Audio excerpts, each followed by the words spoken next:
We're live. There we go. Hey, Eric. Hey, John. How's it going?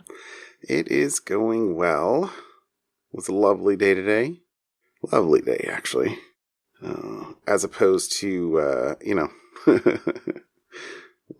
this weekend. It was a very nice day today, yes. I got lots of work done. Unlike Sunday, which was not a very nice day. Yeah. Well, yeah. I guess it depends on context. Sunday was a fabulous day. Fabulous in the non-weather sense. In the non-weather sense. Daughter number 2 graduated, so I am now 2 for 3 at creating successful high school graduates. There you go. One more to go, and we're on track. There you go. That's awesome. We'll get going on that one. But a little wet.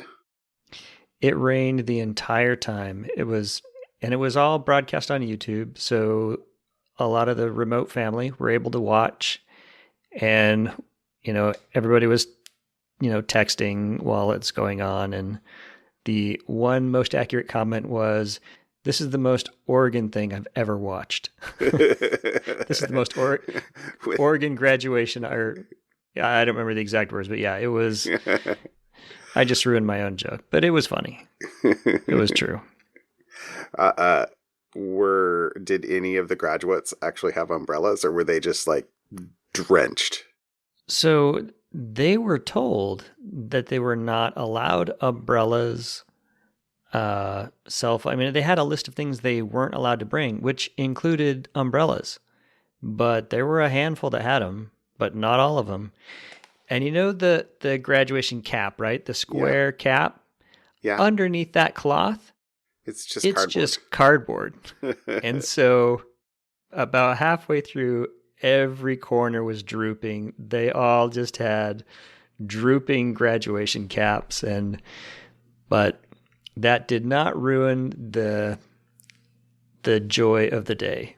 The weather did not get in the way of that. So it was awesome. I'm glad. Yeah. Yeah, I had plans on Sunday to go fishing.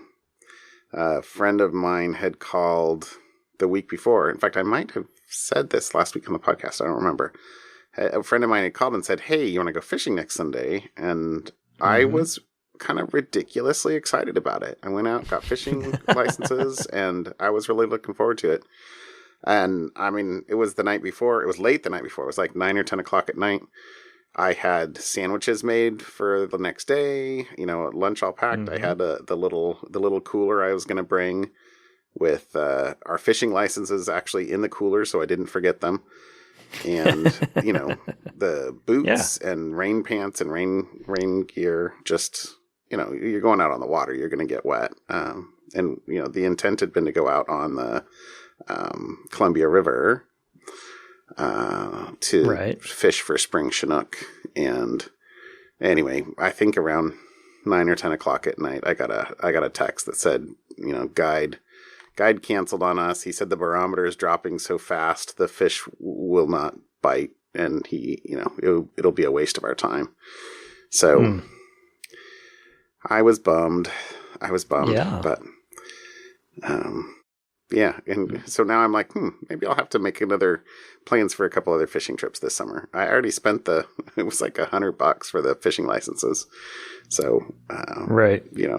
Gotta make up for that by spending a few $100 more.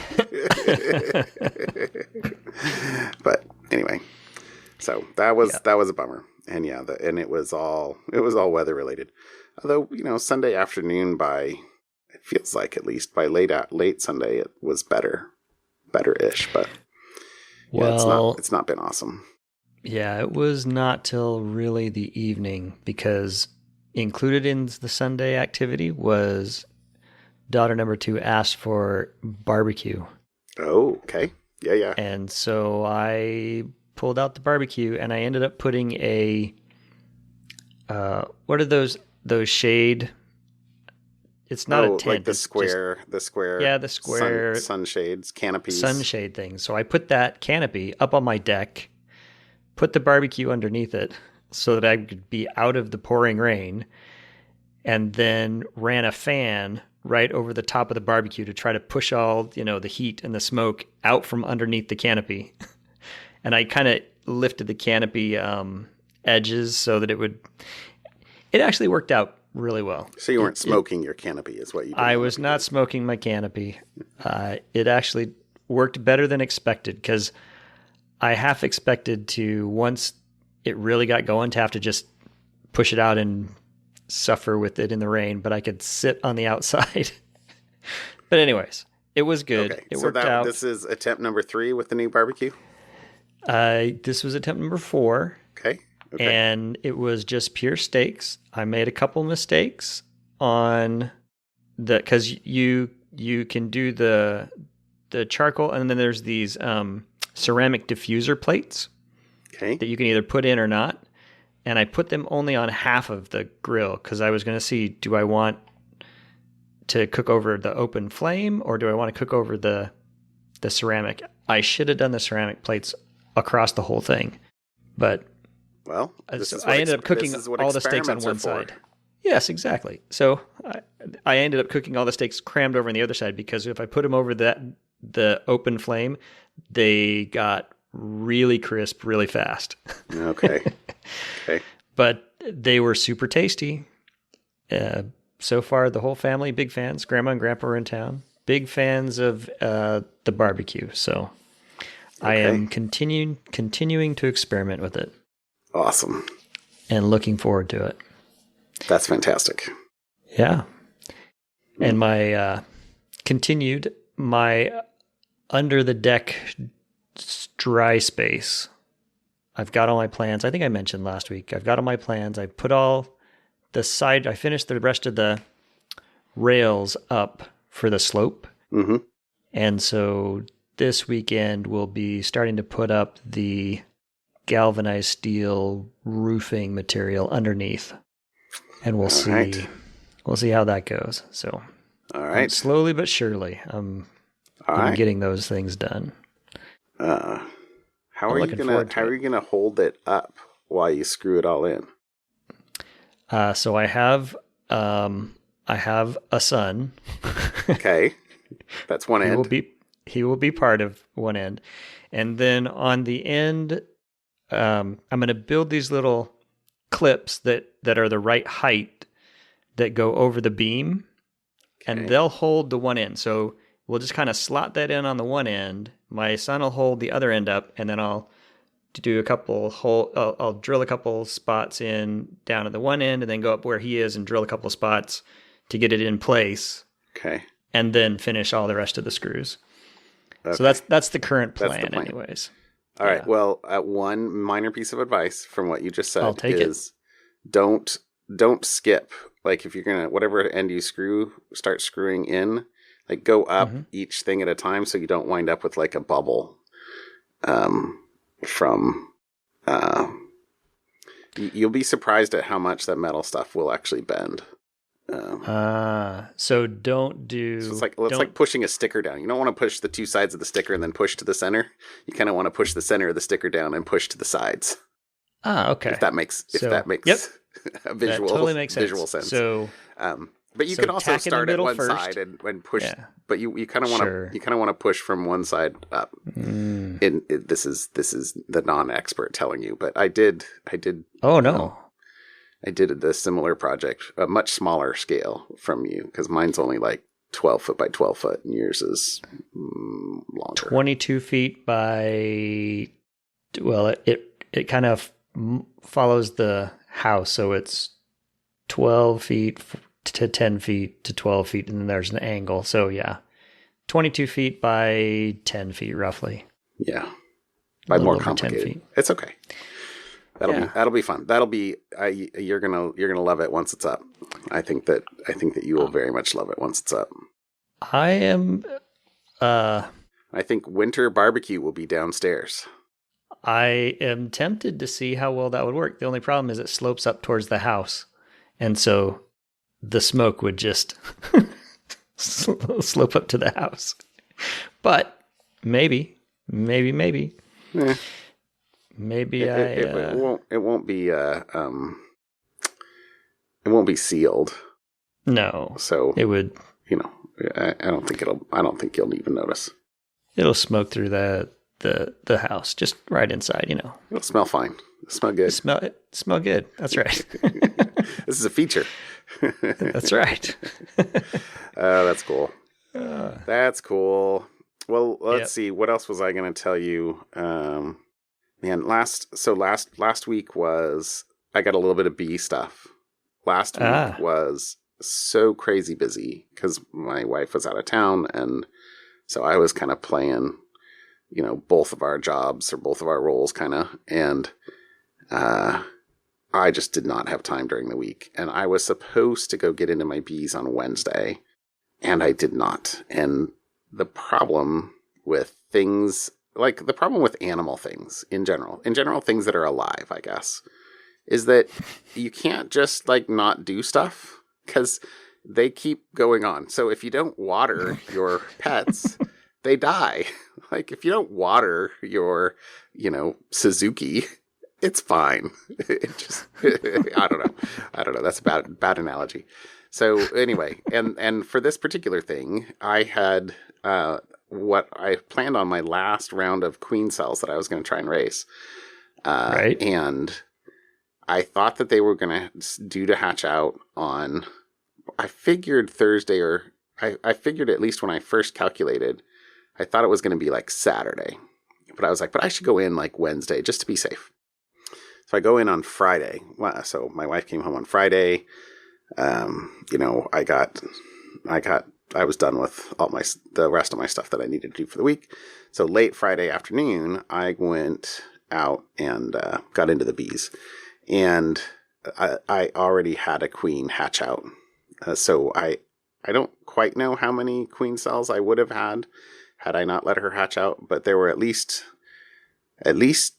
two, and I think a third that looked kind of big that was probably a queen cell that she had clearly chewed and killed. Because when one of the queens hatch, they go kill the other cells. Right. And so they don't want competing queens. Yeah, so I'm going. I'm looking for.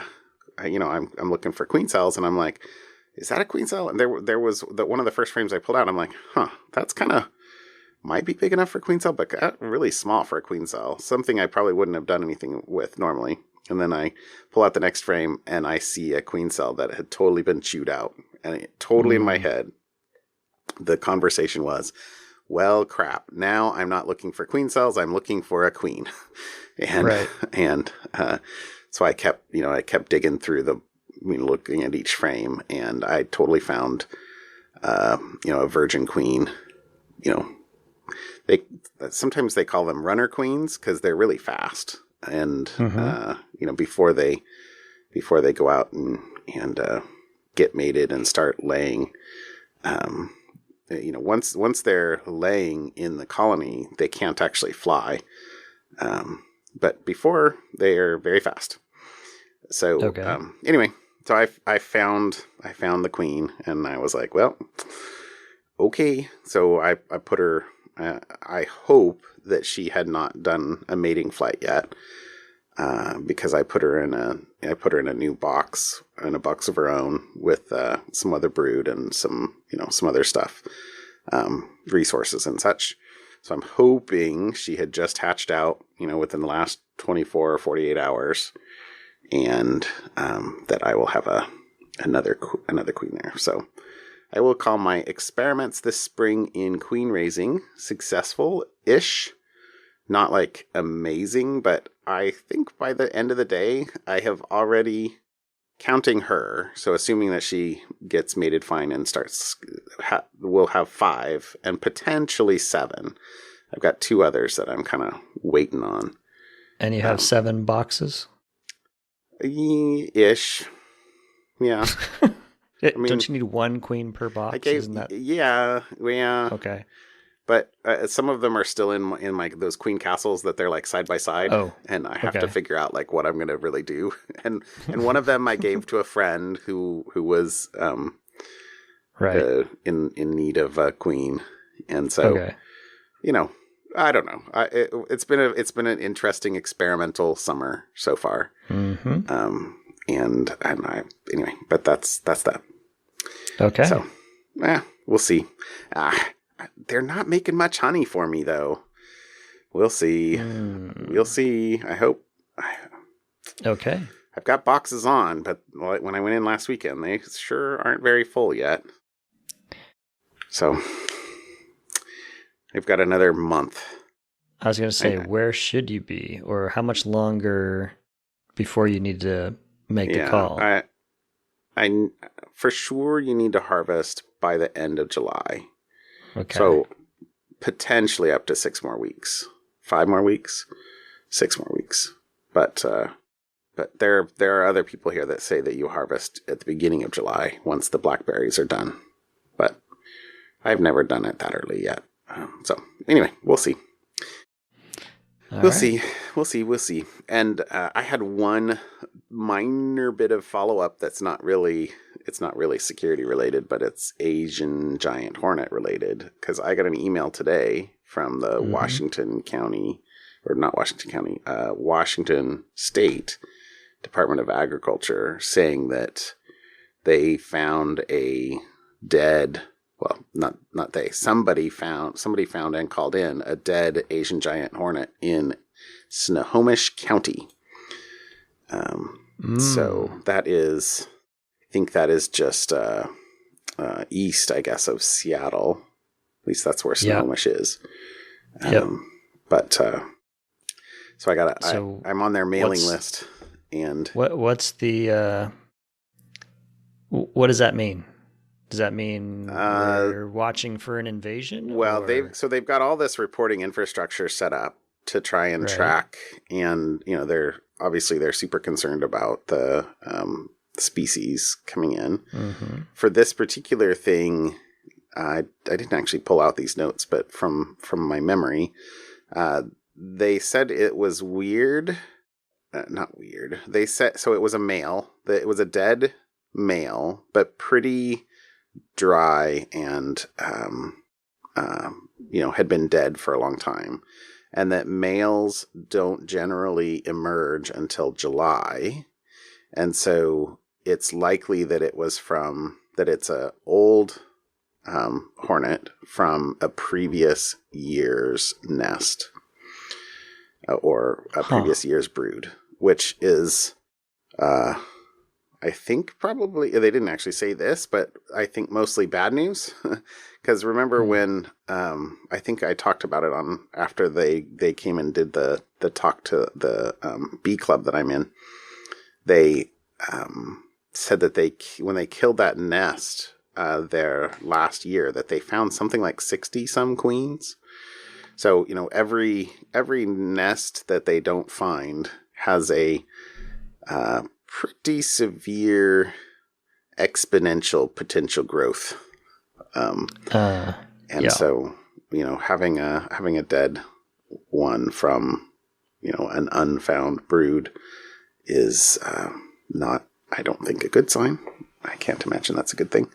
So, and it probably means that they're going to have to set up a whole, up in the area where they found the hornets last year, they had this whole, again, memory, something like an 8-mile radius where they were setting out traps and, doing intensive hunting. And so they're probably going to need to do the same thing, I assume, down wherever this was found.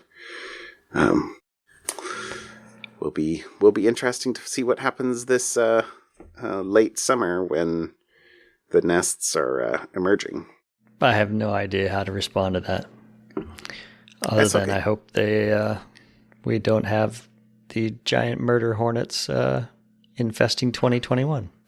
The Washington State Department of Agriculture would probably not appreciate you calling them murder hornets. That's probably unfair. But I would be perfectly happy were they all dead, relegated to their natural habitat, aka not in North America. But we'll see. All right. All right. How about topics tonight? Would you bring me? So I have one from uh, the company. From This is the Homer Oh hashtag I yeah. am Mcafee. Yeah. Um, McAfee has uncovered a vulnerability in the Peloton bike. I think, the exercise from home became bigger for reasons last year. It's a And total so, mystery. yeah, I wonder how that happened. But so McAfee had, I remember the guys, because they're here located in the same location we're at, they had ordered the bike, I think, pre COVID. They had planned to dig into it for a while. But, anyways, they went through, dug into it, and found out that they could obtain full access to the device, the camera, the microphone. Essentially, they could own the entire OS just from a vulnerability in the boot sequence of Android, which is the underlying OS. Now, it did require physical access to it. So it an wasn't a evil remote. maid attack.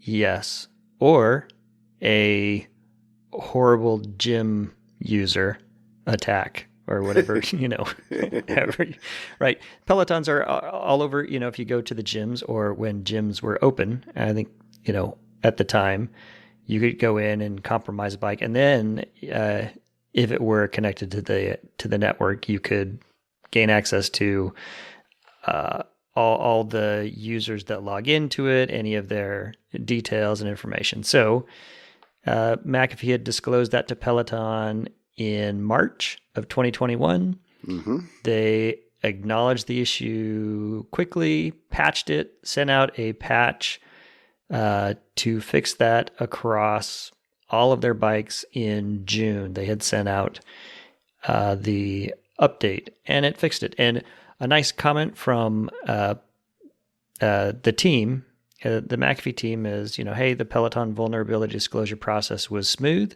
The teams were receptive and responsive with all communications. Further conversations with Peloton confirmed the same vulnerability is also present on the Peloton tread exercise equipment, but the McAfee group only looked at the bike. And Peloton's head of global information security, Adrian Stone, shared the following.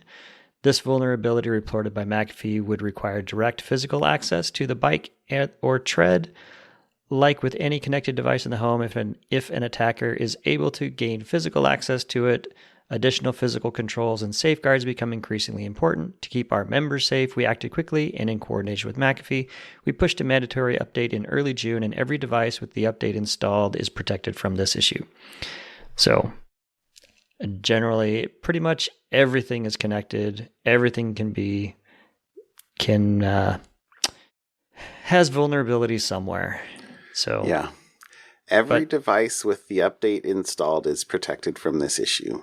That is a very much a tautological sentence, and quite accurate. I think that's the point of a tautology. So that was my first article. Yeah, great. Props to the McAfee awesome. team. We'll link to the McAfee blog post. It goes into a lot of detail. So if you're interested in kind of how they went through the process, where they found it, kind of the ins and outs, and you can kind of see behind the scenes of how it all worked. They did a great write-up. The McAfee blog has a great write-up. My second article, this one was mostly just I found it interesting for the stats. So It's kind of heavy on the stats, and it was ransomware related. And it basically says that the majority of businesses that choose to pay to regain access to their encrypted systems experienced a subsequent ransomware attack. And almost half those that did pay say the data that they were trying to retrieve was corrupted. So that's kind of the overall headline. And then it goes into some stats. So some 80% of organizations that paid, and this is a survey that was done globally, and then they had a few specifics in various countries. But 80% of organizations that paid ransomware demands experienced some kind of second attack. of which 46% believed that the subsequent ransomware attack was caused by the same hackers. So, okay. So, that's that's a lot. I wonder how many were. But then I guess that also means or implies that, when people see a weak organization, they might jump on it to try and kind of catch the second order. Yeah. And I don't know. I would wonder how much time occurs between the first and the second attack, because I think if you just got hacked with a ransomware, you might reevaluate your security posture to try to prevent it. And maybe it happened fast enough before you could get stuff moving at the speed of business to address speed the issue. Business. That's a thing, isn't it? A second time. But it was a poll of 1,263 security professionals in 7 markets. So there's a number of other stats in there. I won't read them all, but there's a couple more that were interesting. 51% retrieved their encrypted systems without any data loss, and 3% said they never regained access to any of the encrypted data. So then it talked a little bit about how much they were paying. So up to, into the millions of dollars paid. And then if things are not getting better, why did you pay? But yeah, there you go. That's article number 2. Just interesting from a data point of view, I thought. You can read the rest of the data. That's cool. That's nice. All right. Okay, so my topic this week is one that JR posted into our Slack this week, but this is an article from Microsoft on a relatively significant business email compromise. So in this, one of the things about Microsoft's position as the runners of Office 365, they have a unique visibility into the email for hundreds, thousands of companies. So right. This opens by saying that Microsoft researchers recently uncovered and disrupted a large-scale business email compromise infrastructure hosted in multiple web services. Attackers used this cloud-based infrastructure to compromise mailboxes via phishing, and here's the tricky bit, and add forwarding rules enabling those attackers to get access to emails about financial transactions. So basically they were compromising users via phishing and then going in programmatically and adding rules to the user's email. Outlook mail forwarding rules to forward mails that began with, or that contained certain keywords to, external email addresses that they controlled. Mm-hmm. So, kind of, data exfiltration. Right. So, another comment in here was that the, use of attacker infrastructure was hosted, or the attacker infrastructure was hosted in multiple web services, which allowed the attackers to operate stealthily. So basically, they were, it says the attackers performed discrete activities for different IPs and timeframes, which made it harder for researchers to correlate seemingly disparate activities as a single operation, right? If you can kind of stay below the noise threshold, having, correlation between different, activities can be hard to say, this is unusual. And then, that's kind of the point of the next paragraph I brought out. Let's see if it says that they, limited or partial visibility provided by security solutions that don't benefit from comprehensive visibility into email traffic, identities, endpoints, and cloud behaviors, and the ability to combine them together or combine together isolated events and deliver a more sophisticated cross-domain detection is required to detect things of this nature, which is kind of the argument behind this new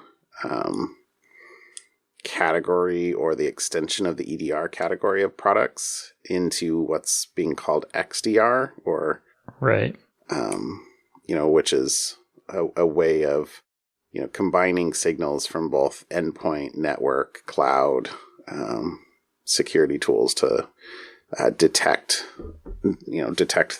sophisticated threats like this.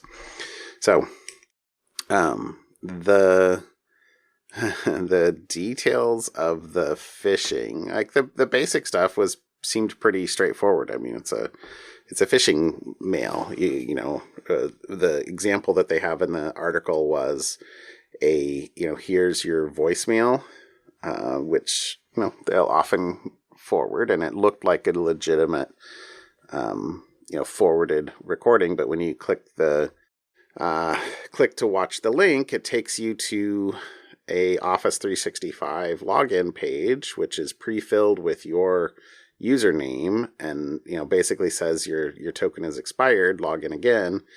And but when you type in your password, instead of taking you to Office 365, it spins, and eventually says that, gives you a nice Office 365 looking page that says the document no longer exists, it may have been moved, etc.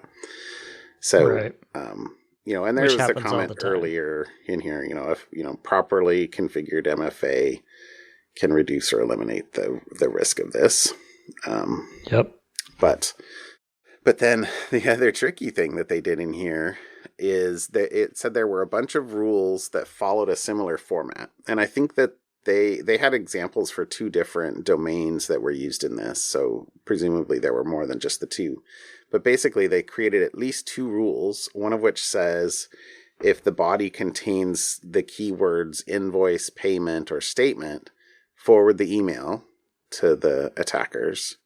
And then there was a second rule that said if the body contains the email address that the previous rule was forwarding to, delete the message. So, kind of a if they found or saw an email or saw something weird and then sent a mail with that in it, the email would just be deleted before, or presumably before the user would have had a chance to see it. So kind of tricky. There you go. Yeah. And then the other stuff it said that they had in common was, that they were using legacy protocols like IMAP and POP3. And let's see. I didn't quite grok there's a comment in here that says they checked credentials with a user agent BAV2 ROPC, and it says it's likely a code base using legacy protocols that results in a ROPC OAuth flow and returns an invalid grant in case MFA is enabled, so no MFA notification is sent. So basically, they figured out a way around, bailing on the user. If it was a phished user that had MFA enabled, they wouldn't get far enough along to cause an MFA notice to be sent, which could cause the user to be suspicious, which could cause them to be detected. Right. These are all ways to stay below the radar. I'm still hung up on the assertion that IMAP and POP3 are legacy protocols. I thought... What has replaced it? Yeah.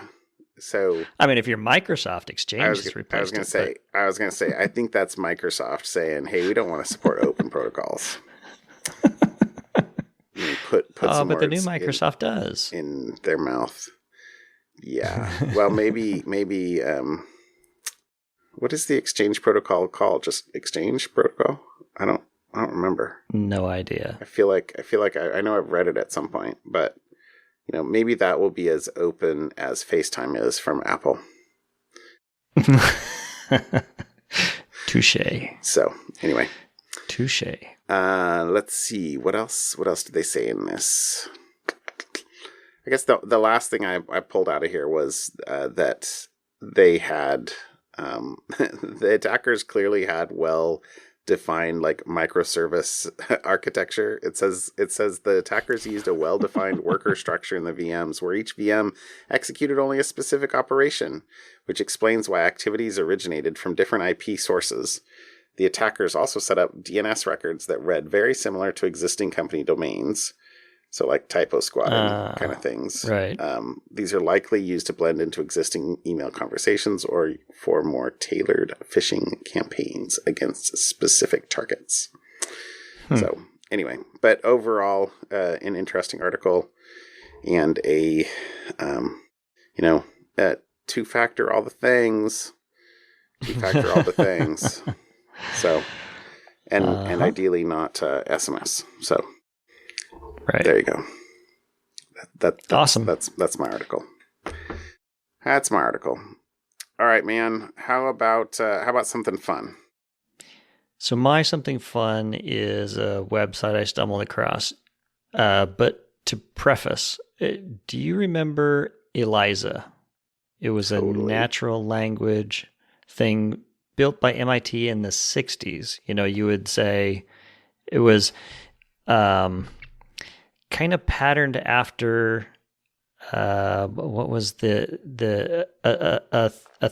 psychotherapy Rogerian, I think, which basically was just the psychotherapy theory of just restating back to the person what they just said. Okay. And so that's what this Eliza kind of did, right? Huh. Well, we've come a long way from that. And if you go to the website thoughtscreen.com, you can have a conversation with an AI. Now, it is there were two different entry points here, which was interesting because it can be, since it's just using AI, it can go south on you or not safe for work on you if you let it. But okay. I had fun just playing around, just trying to have a conversation, but it'll follow your conversation whichever direction you take it. So, and then on the same screen, it'll show you other people who are having a conversation with it. And you can follow how other people have interacted with it. Okay. So if I just type, it's not particularly, hello, yeah. Who are you? And I tried being very I am me. verbose. But what is your name? My name is Jim. Yeah, Where I was do you Frank. live? In a house.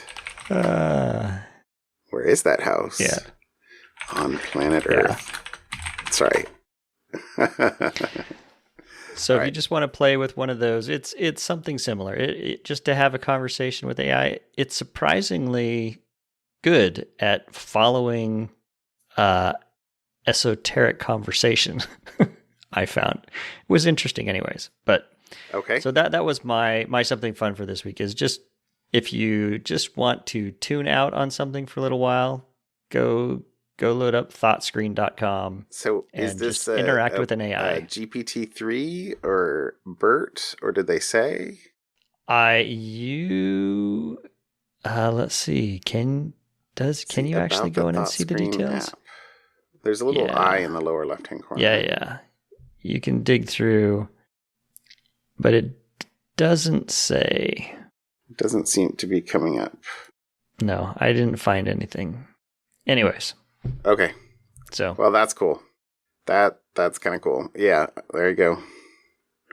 Eliza by another name. Yep. It was fun. So, All right. There you go. Cool. Okay, I have 1.5-ish. or 1.33-ish. If what you told me is correct. 1 and a comment. So the first thing, one of the things that I pulled out this week that I thought was a good article, actually, but not at all related to security, was article by Andreessen Horowitz. Somebody on Andreessen Horowitz. Actually, it's Patrick Collison, Tyler Cowan, and Patrick Sue. I should totally recognize a couple of those other names, but Patrick Collison is, I think, the CEO of Stripe. But this is, it's titled What We Learned Doing Fast Grants. And basically, these people, at the beginning of the COVID lockdown, they were frustrated by how slow they perceived the funding process to work for scientists doing research for COVID. And so they did something about it. They evidently know a bunch of rich people or are a bunch of rich people. And they raised, there was a comment in here that said eventually they wound up raising more than $50 million and granting or providing grants for more than 260, 200 and some scientists. And so, like, their goal was an application form that would, in fact, the quote is, the original vision was simple, an application form that would take scientists less than 30 minutes to complete, that would deliver funding decisions within 48 hours and money following a few days later. So basically, moving not at the speed of government or institutions or anything else, moving fast. So, there was another comment in here that, they expected the U.S. government's the U.S.'s immense government funding systems to be unleashed with decisions made in days, if not hours. This is what happened in World War II, which killed fewer Americans. Instead, we found that scientists among the world's leading virologists and coronavirus researchers were stuck on hold waiting for decisions about whether they could repurpose their existing funding for this exponentially growing catastrophe. This was back in March of 2020. It's worth visiting the National Institutes for Health's application overview for this, launched in March 2020, to get a tangible sense about what those seeking emergency funding were facing.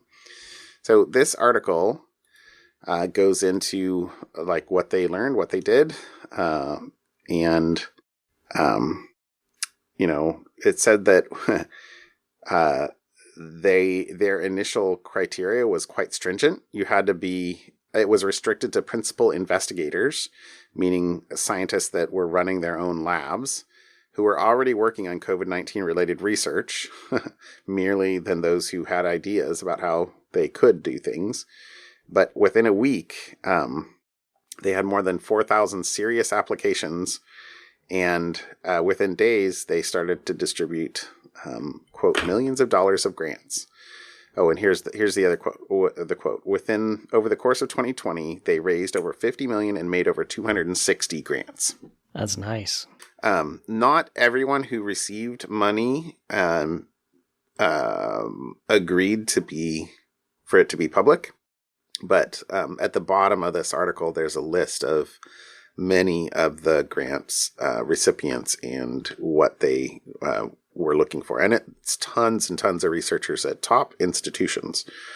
And I didn't see any place where they said like how much money, but I think a lot of these things were, I presume in the tens of thousands of dollars, not, right.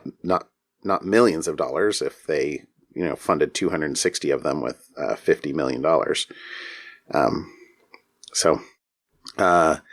Let's see what else was in it. So it was just really cool. They, some of the successful things that they funded, they were really clear in this that, they didn't know that, or they couldn't really point to something that they did that, really changed the course. It's hard to do a controlled experiment for something like this. And that they weren't part of, funding any of the direct vaccines, which wound up being sort of the lifesavers. But they did fund the Saliva Direct team at Yale, which demonstrated that saliva-based COVID-19 tests can work just as well as the nose swabs. A number of trials for repurposed drugs, one of which may reduce hospitalization from COVID-19 by about 40%. Differential outcomes for infection based on underlying genetic factors. The research into the long COVID, so, some of what they're calling long haulers, and tracking. They did a lot of work for tracking the different variants by stepping up sequencing of variants at different labs. It says tracking before other sources of funding stepped up at a diversified regional portfolio of sequencing labs. And that they only had a couple of requirements, one of which was that any papers out of this had to be published openly. And that similar to, I think it was the Gates Foundation, I'm not looking at it, that no more than 10% of the funding could be basically paid to the institution. So 90% had to go to the actual research. Work. Yeah. Yeah. But that the output is 356 papers found via Google Scholar that credit FAST grants so far, and including a number of highly cited papers. And anyway, I thought this was cool, very interesting and intriguing, and hopefully emblematic of some things that could be done to encourage better utilization of resources and scientists in the future. Because one of the things they talked a lot about here is how the consensus-based system of funding, which is what goes through at the NIH and NSF, it really discourages radical thinking and funding people outside their sort of dedicated lines of work. So it's hard to get funding for somebody in computer science to do something in biomedical, even if they have something very interesting, proposal or possibilities. So anyway, it's a good article. Check it out. Yeah, more of this stuff, please. Yes, I thought that was very cool. All right, and then my 1/3 is I'm saying 1/3 because you said that there should only be potentially 6 episodes of Loki, the show on Disney Plus, which I don't. So I don't know, but episode 2 came out today, and we watched it right before. I watched it with my boys right before you and I sat down to record, and it's enjoyable so far. So there's my 1/3 of something fun. So I am only 1/6 of that because I've only seen the first episode. I have not watched the second one yet. All right, no spoilers. But I thought the first one was great. I was like, "Ooh, this could be fun." So yep. I'm looking forward to watching the second one. All right. Well, go. I don't know that you have time tonight. It's pretty late, but it's you do you. But yeah, it was good. Tomorrow morning comes quick. I know. It sure does. All right. All right, dude. Yep. Call it a show. Have a great week. And enjoy the heat. It's supposed to get in the 90s the next couple of days. It's going to be warm. So don't melt. Yeah. All right. Have a good night, John. Bye, Eric. See ya. Bye.